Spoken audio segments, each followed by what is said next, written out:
जरा सोचिए, एक ऐसा स्थान जहाँ से भारत की आस्था ने पहली यात्रा शुरू की, एक ऐसा मंदिर जिसे मिटाने के लिए अनेकों प्रयास किए गए, लेकिन हर बार जब इसे गिराया गया ये और भव्य होकर उठा। यह कथा है सोमनाथ की, जहाँ धर्म और साहस का मिलन होता है, जहाँ हर पत्थर एक युद्ध की कहानी कहते हैं और हर घंटे की गूंज एक विजय की गान है। चलिए आज जानते हैं उस मंदिर की कहानी जो पत्थर से नहीं पराक्रम से बना है, जो भारत के दिल की धड़कन है।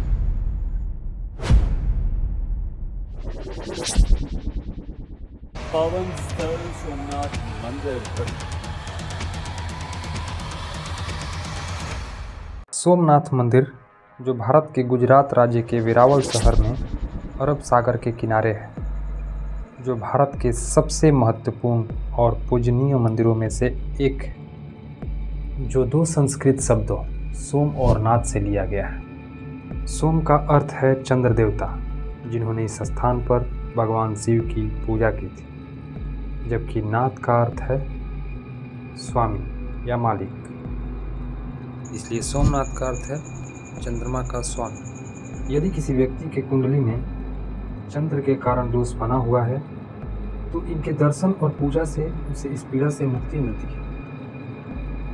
दरअसल चंद्र ने दक्ष प्रजापति की 27 कन्याओं से विवाह किए थे, लेकिन उनमें से रोहिणी नामक अपनी पत्नी को अधिक प्यार और सम्मान दिया करते थे। इस अन्याय को होते देख क्रोध में आकर दक्ष ने चंद्रदेव को श्राप दे दिया, अब से हर दिन तुम्हारा चमक क्षीण होता रहेगा। फिर चंद्रदेव ने इस श्राप से मुक्ति के लिए भगवान शिव की आराधना करने लगे। फिर भगवान शिव प्रसन्न होकर चंद्रदेव के श्राप का निवारण किया। फिर उसी जगह भगवान शिव की स्थापना हुई, जिसे सोमनाथ के नाम से जानते हैं। यह 12 ज्योतिर्लिंगों में से एक है, जिन्हें भगवान शिव का सबसे महत्वपूर्ण निवास माना जाता है। ज्योतिर्लिंग को स्वयं प्रकट लिंग कहा जाता है, जिसका अर्थ है कि यह मानव हाथों द्वारा बनाए बिना अपने आप प्रकट हुआ, लेकिन आक्रमणों और प्राकृतिक आपदाओं के कारण इस मंदिर को कई बार नष्ट किया गया, लेकिन ज्योतिर्लिंग बरकरार रहा।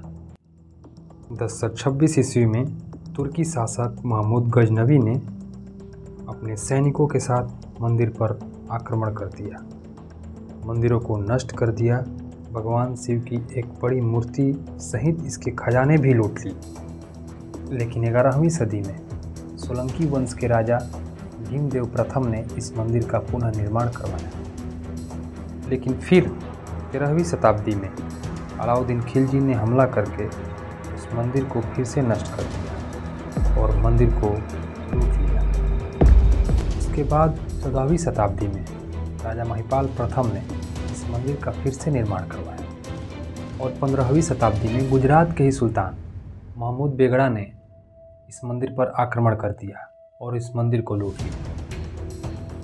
तब 16वीं शताब्दी में एक बार फिर से इस मंदिर का निर्माण हिंदू धर्म के कट्टर राजा भीमदेव के प्रयासों से किया गया और मंदिर के उसके पुराने गौरव को वापस लौटाया गया। लेकिन फिर से 17वीं शताब्दी में मुगल शासक औरंगजेब ने मंदिरों को फिर से नष्ट कर दिया, जिसने हिंदू मंदिरों को नष्ट करने की अपनी नीति के तहत मंदिरों को नष्ट करने का आदेश दे दिया।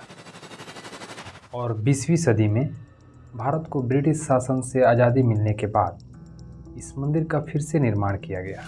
पुनर्निर्माण कार्य 1950 में शुरू हुआ। 1951 में तत्कालीन राष्ट्रपति डॉक्टर राजेंद्र प्रसाद की उपस्थिति में इसका उद्घाटन किया गया। मंदिर के निर्माण के लिए देश भर से दान जुटाए गए और नवीन सोमनाथ मंदिर 1962 में पुनर्निर्मित हुआ। फिर 1970 में जामनगर की राजमाता ने अपने पति की स्मृति में उनके नाम से दिग्विजय द्वार भी बनवाए। सोमनाथ मंदिर के निर्माण में सरदार वल्लभ भाई पटेल का बहुत बड़ा योगदान रहा। ऐतिहासिक सूत्रों के अनुसार इस मंदिर पर 6 बार आक्रमण किए गए, लेकिन फिर भी 7वीं बार यह मंदिर कैलाश महामेरु प्रसाद शैली में बनाया गया।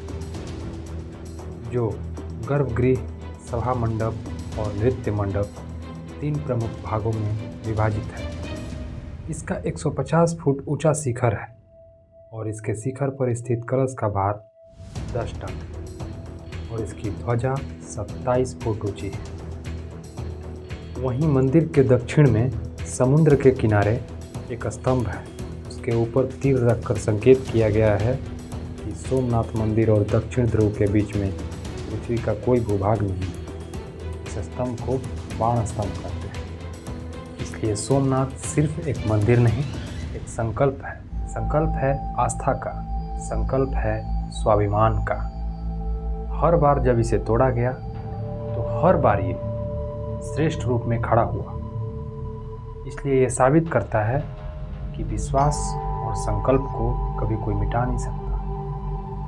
आज भी सोमनाथ मंदिर सिर्फ शिलाओं का समूह नहीं, बल्कि एक अनंत यात्रा है जो युगों युगों तक भारत की संस्कृति और आस्था की महिमा को सुनाता रहेगा।